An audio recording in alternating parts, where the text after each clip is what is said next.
Garuda Express, an international courier service.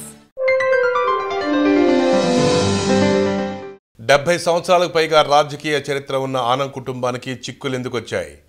Anam వర్గీయుల్లో ఎందుకు ఇంత తీవ్రమైన అసంతృప్తి? అసలు ఆనం బ్రదర్స్ తెలుగుదేశం కార్యకలాపాలకు ఎందుకు దూరంగా ఉంటున్నారు? తెలుగుదేశం అధిష్టానం వారికి ఇచ్చిన మాట తప్పిందా? ఇవి ఇప్పుడు నంద్యాల ఉప ఎన్నికంటే ఆంధ్ర రాష్ట్ర రాజకీయాల్లో జరుగుతున్న ఓపెన్ డిబేట్. అసలు ఇంతకీ ఏం జరిగింది? నెల్లూరు జిల్లా అంటేనే రాజకీయాలకు కేంద్ర బిందువు. ఇక్కడి రాజకీయాల్లో ఆనం వర్గం ప్రధానమైంది. ఆనం వివేకానందరెడ్డి ఓటమెరుగని నేతగా పేరు తెచ్చుకున్నారు. మున్సిపల్ వైస్ చైర్మన్గా 4 సార్లు ఎమ్మెల్యేగా పనిచేసిన ఘనత ఆయనది. రాజకీయ కథన రంగంలో ఆయన special attraction, centre of attraction. A press meet పెట్టినా సరే నవరసాలు పండించేస్తారాయన. కాంగ్రెస్ పార్టీలో ఓ వెలిగిన ఆనం గ్రూపుకి రాష్ట్ర విభజన అంశం కొరకరాని కొయ్యగా మారింది. విభజన తర్వాత కాంగ్రెస్కి నూకలు చెల్లిపోవడంతో ఆనం బ్రదర్స్ చూపు తెలుగుదేశం పార్టీ వైపు మళ్లింది. వారికి అడ్డే ఉంది.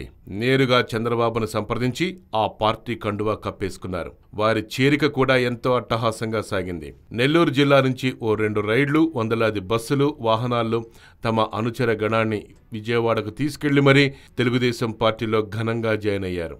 ఆ సమయంలో టీడీపీ అధినేత నారా చంద్రబాబు నాయుడు వారికి 2 ప్రామిసులు చేసింది. ఒకటి, ఆనం రామనారాయణ రెడ్డికి ఆత్మకూరు నియోజకవర్గ బాధ్యతలు ఇవ్వటం, టికెట్ ఇవ్వటం. 2, ఆనం వివేకానందరెడ్డికి ఎమ్మెల్సీ పదవి కట్టబెట్టడం. అందరికీ హామీ ఇచ్చినట్టే చంద్రబాబు నాయుడు వీళ్లకి హామీ ఇచ్చాడు. ఇందులో ఒకటే హామీ నెరవేరింది. అదేంటంటే రామనారాయణ రెడ్డికి ఆత్మకూరు నియోజకవర్గ బాధ్యతలైతే ఇవ్వటం. కానీ ఆనం వివేకానందరెడ్డికి మాత్రం ఎమ్మెల్సీ ఇచ్చే విషయాన్నే పక్కన పెట్టేశారు. దీంతో ఆనం వర్గీయుల్లో అసంతృప్తి రాజుకని క్రమేపీ పెరుగుతోంది. దానికి తోడు మొన్న కేబినెట్ ఎక్స్పాన్షన్ తర్వాత ఎమ్మెల్సీ సోమిరెడ్డి చంద్రమోహన్ రెడ్డికి పార్టీ పదవిని కట్టబెట్టింది. దీంతో ఆనం వర్గీయుల్లో ఇంకా నిప్పు రాజుకుంది. నిన్న మొన్నటి వరకు ఆనం బ్రదర్స్ ఏం మాట చెబితే వారి అనుచరులకు అది ఆదేశంతో సమానం. ఆనం కోసం సైనికుల్లా పనిచేస్తారు అభిమానులు, కార్యకర్తలు నెల్లూరులో. ఇప్పుడైతే సిచ్యువేషన్ మారిపోయింది. పార్టీ కార్యక్రమాలకు వెళ్దాం పదండి అని ఆనం బ్రదర్స్ సూచిస్తే ఎందుకెళ్లాలన్నా, ఏం ప్రయోజనం అంటూ బాసుల్నే ఎదురు ప్రశ్నిస్తున్నారు. పార్టీలోకి వచ్చిన తర్వాత ఆనం గ్రూపుకు సరైన మర్యాద గాని, గౌరవం గాని దక్కటం లేదన్నది వారి ఆక్రోశానికి కారణం.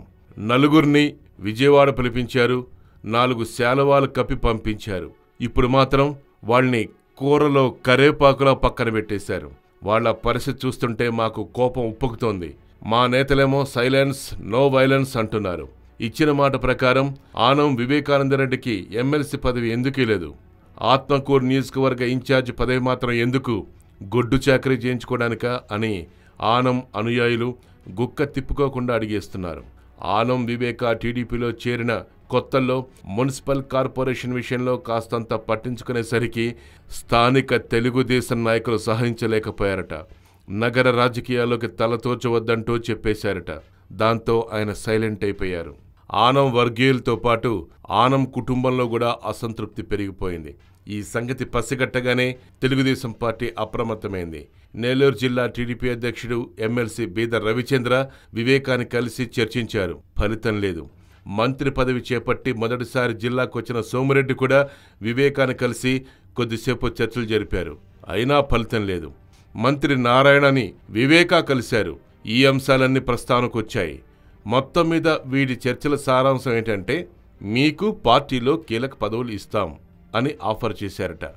ఇప్పటికే 3 సంవత్సరాలు గడిచిపోయినాయి. ఇప్పట్లో మళ్లీ కేబినెట్ ఎక్స్పాన్షన్ ఉండదు, ఎమ్మెల్సీ పదవుల పెందారం ఉండదు. ఒకవేళ ఇచ్చినా అది అంత సంతృప్తికరంగా ఉండదు అనేది ఆనం వర్గీయుల అంచనా. తెలుగుదేశం పార్టీ నాయకులు వివేకాతో మాట్లాడినప్పుడు పార్టీ పదవులు అవసరం లేదు అని వివేకా కుండ బద్దలు కొట్టేశారట. చివరాఖరికి స్థానిక తెలుగుదేశం పార్టీ నాయకులు ఈ విషయాల్ని ముఖ్యమంత్రి చంద్రబాబు దగ్గర చర్చిస్తామని హామీ ఇచ్చారట. మరి సీఎం దగ్గర జరిగే చర్చల్లో ఆనం బ్రదర్స్కి న్యాయం జరుగుతున్న గ్యారెంటీ మాత్రం లేదని ఆనం వర్గీయులు అంటున్నారు. ఆనం కుటుంబానికి జిల్లాలో గట్టి పట్టే ఉంది. అదే సమయంలో జిల్లా టీడీపీలో కూడా ప్రధానమైన వర్గాలున్నాయి. ఈ నేపథ్యంలో తెలుగుదేశం అధిష్టానం అందర్నీ కలుపుకొని వెళ్ళాలి. ఐకమత్యంగా అందరూ ముందుకు సాగితేనే పార్టీకి మేలు జరుగుతుంది. ఇప్పటికే ఆనం వివేక వైసీపీ నేతలతోకి టచ్లోకి వెళ్ళిపోయారట. దాదాపుగా వైఎస్ఆర్ కాంగ్రెస్ పార్టీలోకి వెళ్లటానికి రంగం సిద్ధమైపోయినట్లు సమాచారం. భూమన కరుణాకర్ రెడ్డి ఆనం వివేకాతో మాట్లాడుతున్నారట. మొత్తం మీద నెల్లూరు రాజకీయాలు రంజుగా మారాయి. ఒకవేళ ఆనం వివేక గనక జగన్ పార్టీలోకి వెళ్ళిపోతే అది తెలుగుదేశం పార్టీకి బలమైన దెబ్బ.